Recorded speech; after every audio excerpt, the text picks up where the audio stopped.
Good morning to all. ET का 5th addition आ चुका है। इसमें हम इंडियाज़ के क्लाइमेट चेंज टारगेट्स के बारे में बात कर रहे हैं। जो ग्लासगो स्कॉटलैंड में अभी मीटिंग हुई थी, उसमें पीएम ने हमारे क्या क्या टारगेट्स बताए थे एंड उसमें हमारी कितनी प्रोग्रेस हो चुकी है उसके बारे में हम बात करेंगे। ईटी के बारे में जो नहीं जानता हो, एक बार इंट्रोडक्टरी वीडियो जरूर देख लीजिएगा। इंट्रोडक्टरी वीडियो से आपको पता चल जाएगा कि हम किस मेथडोलॉजी और किस कल्चर में काम कर रहे हैं। एंड इसमें सबसे ज़्यादा इंपॉर्टेंस है कलर्स की। कलर्स के बारे की जो इंपॉर्टेंस है, अगर आप इंट्रोडक्टरी वीडियो में एक बार देख लेंगे तो आपको एकदम क्लियर हो जाएगा कि हम कौन सा कलर क्या क्या सिग्निफाई करता है। यहाँ पे भी मेंशन है, पर इंट्रोडक्टरी वीडियो में आपको एकदम क्लियर हो जाएगा। ठीक है, नेक्स्ट पॉइंट पे हम बात करते हैं। यहाँ पे हम लोग इशू नंबर 5th है। अगर आपने बाकी के 4th इशूज नहीं देखे हैं तो एक बार देख लीजिएगा। हम लोग खाली मोस्ट इंपॉर्टेंट टॉपिक्स को कवर कर रहे हैं होलसमली, जिससे आपको कुछ भी नहीं छूटे उसमें। ठीक है, यहाँ पे डेट मेंशन की जाती है जिससे आपको लाइन वाइज लगाने में प्रॉब्लम ना हो। एंड टुडेज टॉपिक है climate change targets. And relevant किस किस के लिए है? यूपीएससी के लिए भी, स्टेट पीसीएस के लिए भी, क्लैट्स और ओलेट्स एग्जाम के लिए, एसएससी के लिए, और जितने भी एग्जाम जिसमें जीके आ रही है उसके लिए बहुत इंपॉर्टेंट है। और most of the all general knowledge के लिए बहुत इंपॉर्टेंट है। हर किसी को पता होना चाहिए कि हमारे एनवायरनमेंट चेंज टारगेट क्या है, क्योंकि इतने सारे एनवायरनमेंट डिवास्टेशंस हो रहे हैं, इतने फ्लड्स आ रहे हैं, ड्रॉट्स आ रहे हैं, पूरे वर्ल्ड में ये सारी दिक्कतें हो रही हैं। तो हमें एटलीस्ट इंडिया के तो एनवायरनमेंट जो क्लाइमेट चेंज टारगेट्स हैं उनके बारे में पता होना चाहिए। ठीक है, ये मेरी तरफ से नोट होता है, प्लीज़ इसको ज़रूर पढ़ा करिए एडिटोरियल स्टार्ट करने से पहले, जिससे आपको पता चल जाएगा कि क्या याद करना है, क्या याद नहीं करना है। स्टार्ट करते हैं। PM climate change promises and how far India is on the track to meet. इसमें हम पढ़ेंगे कि क्या क्या प्रोमिसेस हैं और हम कहाँ तक पहुँचे हैं। ठीक है, ये आर्टिकल की सोर्स इंडियन एक्सप्रेस से है। ये वाला जो इन्फोग्राफिक्स है मैंने हिंदुस्तान टाइम्स में लिया है, क्रेडिट टू देम। एंड तो बात शुरू करते हैं यहाँ से कि 26 COP हुई, कॉन्फ्रेंस ऑफ पार्टीज की। कहाँ पे हुई थी? ग्लासगो स्कॉटलैंड में हुई थी, जिसमें मोदी जी ने बात करी 5-fold टारगेट को, जिसे पंचामृत कहते हैं। पंचामृत आपको लिक्विड होता है जिसमें 5 तरह की चीजें मिक्स की जाती हैं, जिसमें कर्ड, मिल्क वगैरह सारी चीजें होती हैं, जिससे बहुत सारे अभिषेक होते हैं भगवान वगैरह को। ये हम लोग ऐसा प्रसाद भी ग्रहण करते हैं। तो ये जो 5 पॉइंट टारगेट्स क्या हैं हम लोग देख लेते हैं कि करके कि क्या है। India will increase its non fossil fuel energy capacity to 500 gigawatts by 2030। ये हमने बढ़ाया है। हमने कहाँ से बढ़ाया है ये हम नीचे देखेंगे। India will meet 50% of it energy requirement from renewable energy by 2030। ये भी इंक्रीज किया है हम लोगों ने। शायद ये पहले 40% था, अभी नीचे हमें सारा क्लियर हो जाएगा। India will reduce the total projected carbon emission by 1 billion tonnes now by 2030। ये भाई न्यूली एडिड है। इसमें ये एक बार नीचे बताएंगे कि क्यों एडिट करा गया है। और ये हमारा most ambitious, one of the most ambitious target है by 2030। India will, 4th target क्या है कि by 2030 India will reduce the carbon intensity of its economy by 45% from a previous targets of 35%। And 5th target क्या है जो सब लोग demand कर रहे थे, मोस्ट डिमांडेबल जो टारगेट्स था, जो आज तक हमने डिस्क्लोज नहीं करा था कि हम नेट जीरो कब तक करेंगे। तो अब हमने बता दिया कि नेट जीरो हम 2070 तक करने वाले हैं, 2070 तक। इस चीज़ को याद रख लीजिएगा। फिर सबसे इंपॉर्टेंट बात है नेट जीरो क्या होता है। नेट जीरो का क्या मतलब? ये तो नहीं होता कि बिल्कुल ही कार्बन रिलीज नहीं करें, नहीं, ये नहीं होता है। नेट जीरो का मतलब ये नहीं होता। नेट जीरो का मतलब होता है कि balance where emission of greenhouse gases, जितना हमने ग्रीन हाउस गैसेज से एमिट करी हैं उसका हम ऑफसेट कर दें by the absorption of equivalent amount of atmosphere through, किसी भी थ्रू, ज़्यादा फॉरेस्ट लगा के, मोर रिन्यूएबल एनर्जी प्रोडक्ट्स लगा के, कार्बन सिक्वेस्ट्रेशन करके, कुछ भी तरीके से हम लोग एब्जॉर्ब करा लें जितना हमने रिलीज करा है, उसे नेट जीरो कहते हैं। और experts see net zero target as a critical measure to successfully tackle the climate change and its devastating consequences.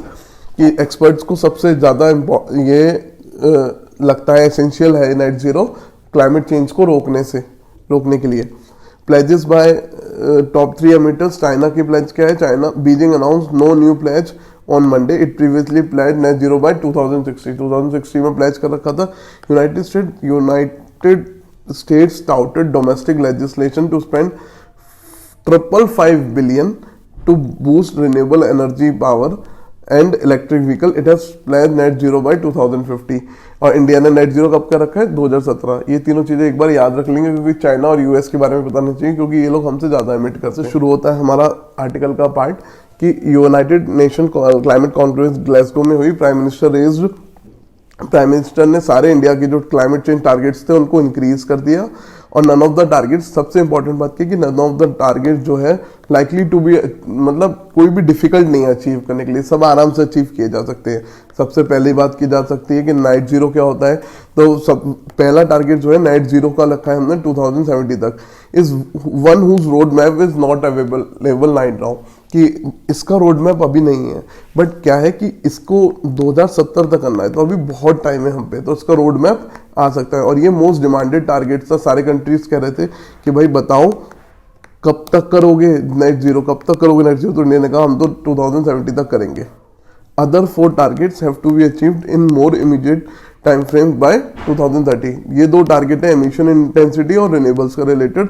Reducing, क्या क्या 2 टारगेट और हैं? Reducing emission intensity and increasing the renewable mix in installation in electricity capacity are already a part of NDC और NDC। NDC कब बनाए गए थे ये इंपॉर्टेंट है, याद रखना। Nationally determined contributions.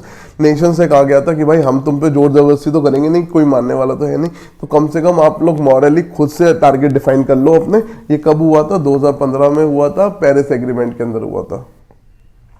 In NDC, India has promised to reduce emission intensity और emission per unit of GDP by 33 to 35% from, ये वाली लाइनें जितना भी रेड में है रट लेना, याद कर लेना, बहुत इंपॉर्टेंट है। फ्रॉम 2005 लेवल्स बाय 2030, कि 2005 लेवल से कम करना है 33 से 35% बाय 2030 तक, ठीक है। And to ensure that at least 40% of its install electrical capacity in 2030 would come from non-fossil fuel based energy sources। कि भाई non fossil fuel based energy sources क्या क्या होते हैं? विंड, हाइड्रो, सोलर, थर्मल, ये सारे non fossil fuel based energy sources होते हैं, ठीक है। मोदी जी ने इस बार जब ग्लासगो में मीटिंग हुई तो दोनों टारगेट्स, ये हमारे अर्लियर टारगेट्स थे, ये अर्लियर टारगेट्स थे हमारे। अब जी ने इन दोनों टारगेट्स को इंक्रीज कर दिया गया। पहले जो 33 से 35% था उसे 45% कर दिया गया, और जो 40% था इंस्टॉल इलेक्ट्रिसिटी वाला उसे 50% कर दिया गया। याद रखना इस चीज। थोड़ा सा कंफ्यूजन हुआ जब स्पीच दी कि भाई ये वाला जो टारगेट है, he said intended to fulfil 50% of energy requirement through renewable energy by 2030। तो उनको कंफ्यूजन हुआ कि एनर्जी रिक्वायरमेंट की बात कर रहे हैं, एनर्जी कैपेसिटी की बात कर रहे हैं। पर एनवायरनमेंट के एक मिनिस्ट्री के ऑफिशियल ने बोला कि हम लोग इंस्टॉल एनर्जी कैपेसिटी की बात कर रहे हैं, जो अर्लियर टारगेट्स में था हमारे। तो क्या इंडिया अभी इस टारगेट को पहुंचने वाला है इस टारगेट के लिए? तो इसका आंसर यहां पे मिलता है कि India was already on the course to achieve both these existing targets well before 2030 deadline, कि 2030 से बहुत पहले पहुंच जाएगा। इंडिया की एमिशन इंटेंसिटी 24% बिलो है 2005 में, 2016 में ही 2005 से 24% बिलो हो चुकी है 2016 में ही। एंड द लेटेस्ट ईयर जो इसकी ही 2016 तक की ही हम पे इसके डाटा हैं, इसलिए हम तब से कंपेयर कर रहे हैं। और 30 to 35 reduction is expected to be achieved within next 2 year, कि अगले जो 33 to 35 वाला जो रिडक्शन है वो हम नेक्स्ट 2 ईयर्स में कंप्लीट कर लेंगे। ऑल्दो ये सबको पता है कि इनिशियली स्टार्टिंग में कम करना बहुत आसान होता है, एंड में करना एक एक मार्क्स लाना, जैसे कि 90 तक लाना बहुत आसान होता है, 90 के बाद 100 तक एक एक मार्क्स बढ़ाना बहुत टफ होता है। सेम चीज यहाँ पे गई है। Although initial reduction are easier to achieve than later ones, a 45% reduction is not expected to post too much challenge, but 45% reduction हम पे कोई बड़ा चैलेंज नहीं लाने वाला है। और जो रिन्यूएबल एनर्जी का, इंस्टॉल एनर्जी का केस है वो भी काफ़ी डिफरेंट नहीं है, जो क्योंकि शेयर ऑफ रिन्यूएबल्स जो हमारे नवंबर 2020 तक थे, including hydro power and electric capacity, already cross 36%, and share of non fossil fuel energy sources was over 38%। And most of the new capacity addition जो भी हम नया ऐड कर रहे हैं वो मोस्टली रिन्यूएबल स्पेस में ही कर रहे हैं, and therefore taking this share to be 50% will likely be not difficult. ये किसी भी तरह से डिफिकल्ट नहीं होने वाला है। फॉरेस्ट कवर के बारे में यहाँ पे एड्रेस नहीं किया गया। इस बार जो मीटिंग हुई पीएम ने इसमें फॉरेस्ट कवर के लिए एड्रेस क्यों नहीं किया गया, क्योंकि सबको पता है कि फॉरेस्ट कवर का जो टारगेट है वो हमें 33% लाना है। 33% लाने का it is the most toughest target है क्योंकि अभी हम 24% पे हैं। तो third, promises made in INDC is about to increase in forest cover did not mention in Modi speech and that is only target in India struggling to achieve। इसके आगे बढ़ते हैं। In the NDC, India has promised to create additional carbon sink of 2.5 to 3 billion tons of carbon dioxide equivalent through forest and tree cover by 2030. Although forest cover had been growing, according to the official data, the pace of the growth so far has been far from commensurate with what is required। कि हाँ देखो, ऐसा नहीं है कि forest cover हमारा grow नहीं हो रहा है, फॉरेस्ट कवर ग्रो तो हो रहा है पर उस पेस से नहीं हो रहा जिस पेस से हमें चाहिए था। ठीक है, नॉन फॉसिल फ्यूल की बात कर लेते हैं। मोदी जी के अदर दो अनाउंसमेंट क्या थे? Raising install capacity of renewable energies and an absolute reduction of 1 billion tons of carbon dioxide by 2030। Most important हैं, इनको जरूर याद कर लीजिएगा। पहले ये अर्लियर इंडिया के कमिटमेंट का पार्ट नहीं थे, बट क्या देखते हैं ये पहुंच सकते हैं अपने टारगेट्स तक। India has initially set out to install 20 gigawatt of solar capacity by 2030, जिसको रेज करके 100 गीगावाट बाय 2022 कर दिया गया। ये मोस्ट लर्न फैक्ट है कि सबको याद करना होता है कि सोलर पावर की पूछेंगे, और जहां हम रिन्यूएबल एनर्जी का बात करेंगे, solar power is a part of renewable energy, और जहां रिन्यूएबल एनर्जी की बात करेंगे वो 175 गीगावाट से 2022 तक। ठीक है, कोई कंफ्यूजन मत रखिएगा। 100 गीगावाट्स है सोलर एनर्जी के लिए और 175 गीगावाट्स है आपकी रिन्यूएबल एनर्जी के लिए। ठीक, 2 years ago Modi ji announced this to 450 gigawatts for 2030.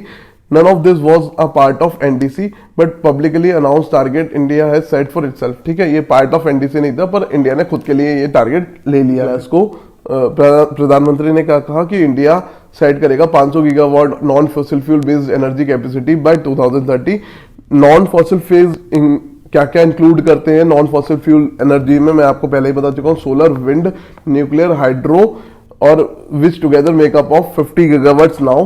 तो सीधी बात है कि अगर 450 पहले से ही अचीव करना है हमें, और न्यूक्लियर और हाइड्रो से 50 गीगावाट्स बनी चुकी है, तो हमारे को 500 गीगावाट अचीव करने में ज्यादा डिफिकल्टी नहीं होने वाली है। Also install nuclear energy in the process of significant ramping up. Install nuclear power capacity कितनी है? इंक्रीज करनी है हमको 22 गीगावाट 2031 तक, और करंट कितनी है न्यूक्लियर पावर कैपेसिटी हमारी? याद रख लेना 7 गीगावाट्स। ठीक है, एब्सोल्यूट एमिशन की बात कर लेते हैं। फिफ्थ और लास्ट टारगेट जो मोदी जी ने लिया है वो न्यू और अनएक्सपेक्टेड था। ये पहली बार है कि इंडिया ने ये वाला जो एब्सोल्यूट टारगेट है पहली बार लिया हुआ है। इसका मतलब ये नहीं है कि हम लोग अपने बिजनेसेस को एक्सपेंड नहीं करेंगे। हमारा इसमें सिर्फ एक ही मेन मोटिव है कि कैसे करके अगर 100 कार्बन यूनिट्स खर्च कर रहे हैं हम लोग, तो उसमें मोर बिजनेस लेकर आ पाए जो पहले लेकर आते थे। सो ये आर्टिकल यहाँ पे खत्म होता है। प्लीज ऊपर का सारे फैक्ट्स जरूर याद कर लीजिएगा, फैक्ट्स बहुत इंपॉर्टेंट हैं और ये आपको कंटिन्यूस ट्रैक करना पड़ेगा। और इस आर्टिकल के जो जितने भी जॉट पॉइंट मैंने बताए हैं यहाँ तक 7 गीगावाट्स तक, प्लीज इसको एक एक पॉइंट याद रखिएगा, और कोई भी डाउट हो तो आप कमेंट्स में पूछ सकते हैं। एंड प्लीज फीडबैक फॉर्म भर दीजिएगा डिस्क्रिप्शन में, एंड सब्सक्राइब कर लीजिएगा चैनल को। एंड कोई भी टॉपिक आपको लगे कि जो मैं पढ़ा सकता हूँ आपको ईटी के थ्रू, वो आप उस फीडबैक फॉर्म में जरूर मेंशन कर दीजिएगा। Thank you.